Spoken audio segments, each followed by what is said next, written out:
DRMC এটা বাংলাদেশের একটা অন্যতম সেরা শিক্ষা প্রতিষ্ঠান। আমরা ক্লোজিংয়ে চিফ গেস্ট হিসেবে পাচ্ছি ডক্টর মিজানুর রহমান আজহারীকে। আসসালামু আলাইকুম রহমতুল্লাহ। আসছে 9 থেকে 11 এপ্রিল ঢাকা রেসিডেন্সিয়াল মডেল কলেজের ডিআরএমসি ইসলামিক কালচারাল ক্লাব আয়োজন করতে যাচ্ছে 3rd national Islamic cultural festival and book fair, যেটা আসলে এবছর যে আঙ্গিকে যতটা বড় পরিসরে হচ্ছে ইতিপূর্বে এমনটা হয়নি। সব মিলিয়ে প্রায় 32টা সেগমেন্টে আপনারা অংশগ্রহণ করতে পারবেন। 32টি সেগমেন্টের মধ্যে অনলাইন সাবমিশন রয়েছে আমাদের 10টির মতো সেগমেন্ট। সেইখানে কোরআন রিসাইটেশন, নাশিদ, আজান সহ বিভিন্ন সেগমেন্ট রয়েছে এবং সেইখানে আমরা ভালো সাড়া পেয়েছি। এবং আমাদের আরও কিছু সেগমেন্ট যেগুলি পয়েম রিসাইটেশন, আর্টিকেল রাইটিং, তাফসির বেসড রাইটিং, এগুলো আমরা বিভিন্ন অনলাইন সেগমেন্টে আমরা আমাদের সাবমিশন যে group DRMC Islamic culture club submission গ্রুপে আমরা সাবমিশন নিচ্ছি। যেহেতু 32টা সেগমেন্ট রয়েছে, এর ভিতরে 10টা সাবমিশন বেসড। এখন 10টা সাবমিশন বেসড যে এটা হচ্ছে আপনার মূলত একটা প্রিলিমিনারি সিলেকশন। এখান থেকে অনেক ছাত্রদেরকে বা অনেক প্রতিযোগীদেরকে বাছাই করা হবে এবং তাদের ফাইনাল রাউন্ডটা আমাদের কলেজে 9 থেকে 11 তারিখ যে সময়টা, এই সময়ে অনুষ্ঠিত হবে। পাশাপাশি আমাদের আরও 10-এর অধিক কুইজ রয়েছে, যার মধ্যে অন্যতম হচ্ছে solo quiz, mega quiz, team quiz, Islamic book based quiz, এছাড়াও আরও অনেক কুইজ রয়েছে যেগুলো আমাদের ফেস্টিভ্যাল চলাকালীন অবস্থায় বা 9 থেকে 11 তারিখের মধ্যে অনুষ্ঠিত হবে ইনশাআল্লাহ। ওভারঅল আমরা এই প্রোগ্রামটা সম্পর্কে জানবো আমাদের ডিআরএমসি ইসলামিক কালচারাল ক্লাবের যিনি মডারেটর স্যার রয়েছেন। তো স্যার, ওরা যে বিষয়টা বললো যে সেগমেন্টগুলো সম্পর্কে বলেছে, তো আপনি যদি একটু ওভারঅল বলেন যে এই জায়গাতে আসলে কারা উপস্থিত থাকবে, বিশেষ করে ওপেনিং সেরেমনি এবং ক্লোজিং সেরেমনিতে কারা থাকবে, আর সবশেষে এটার সাবমিশনের যে প্রক্রিয়াটা আর কি। ধন্যবাদ sir. 3rd DRMC national Islamic cultural festival and book fair 2026 এটা আমাদের এবার তৃতীয়বারের মতো হচ্ছে। তো এবারের আয়োজনটা একটু ভিন্ন মাত্রা আছে। এখানে বিশেষ করে বই মেলার বিষয়টা এখানে নতুন করে অ্যাড করা হয়েছে। এর আগে এখানে ইসলামিক বই মেলা হয়নি।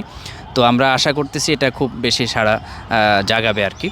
আর এর বাইরে এখানে 32টা সেগমেন্ট মূলত আমাদের। এর মধ্যে সাদমান অলরেডি বলেছে যে অনলাইন সাবমিশন কিছু হচ্ছে 10টার মতো, সেখানে ওরা অনলাইনে সাবমিট করবে। এটা আসলে একটা প্রিলিমিনারি প্রসেস। এখান থেকে বাছাই করে বেস্ট যারা থাকবে তাদেরকে কিন্তু আবার এখানে ফিজিক্যালি এসে তারা পার্টিসিপেট করবে। তার মধ্যে থেকে 1st, 2nd, 3rd কিন্তু আমরা এখান থেকে সিলেক্ট করবো। আর এর বাইরে যে বাকি যেগুলো আছে এখানে এসে আগেও রেজিস্ট্রেশন করতে পারবে, অনস্পট রেজিস্ট্রেশন করতে পারবে।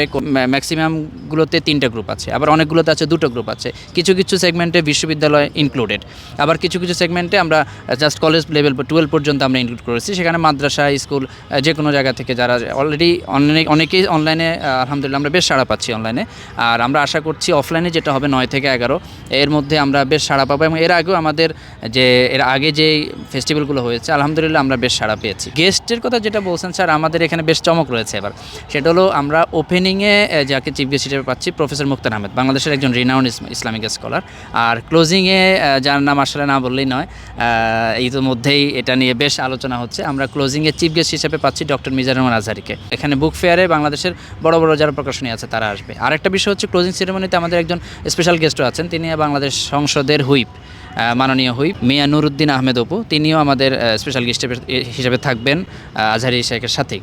তো বেশ সব কিছু মিলে একটা জমজমাট একটা উৎসব হচ্ছে। এবং আমি আশা করছি সারা দেশের শিক্ষা প্রতিষ্ঠানের শিক্ষার্থীরা, হাজার হাজার শিক্ষার্থী এখানে আসবে। বিশেষ করে বইমেলা এবং সব কিছু মিলিয়ে একটা জমজমাট উৎসব হবে স্যার। তো দর্শক, আপনারা যদি এই প্রোগ্রামে অংশগ্রহণ করতে চান বা আপনার সন্তানকে অংশগ্রহণ করাতে চান, তাহলে আমাদের এই যে কিউআর কোডটি আছে সেটা স্ক্যান করে বিস্তারিত তথ্য পেতে পারেন। অথবা আপনি ডিআরএমসি ইসলামিক কালচারাল ক্লাব এই নামে সার্চ দিলে আপনারা গ্রুপ পেয়ে যাবেন, পেজ পেয়ে যাবেন, সেখান থেকেও বিস্তারিত তথ্য পেয়ে যাবেন। সেই সাথে আপনাদের কোনো যদি ইনকোয়ারি থাকে আমাদের কমেন্ট বক্সে দেওয়া লিঙ্কে ক্লিক করে আপনারা আমাদেরকে প্রশ্ন করতে পারেন, অথবা হোয়াটসঅ্যাপ নাম্বার যেটা দেওয়া আছে সেখানেও যোগাযোগ করে আমাদের ডিআরএমসি ইসলামিক কালচারাল ক্লাবের যারা আসলে সদস্য রয়েছে বা সেটার সাথে সংশ্লিষ্ট যে সকল শিক্ষার্থীরা রয়েছে বা আমরা রয়েছে, আমরা আপনাদের প্রশ্নের সকল উত্তর দেব।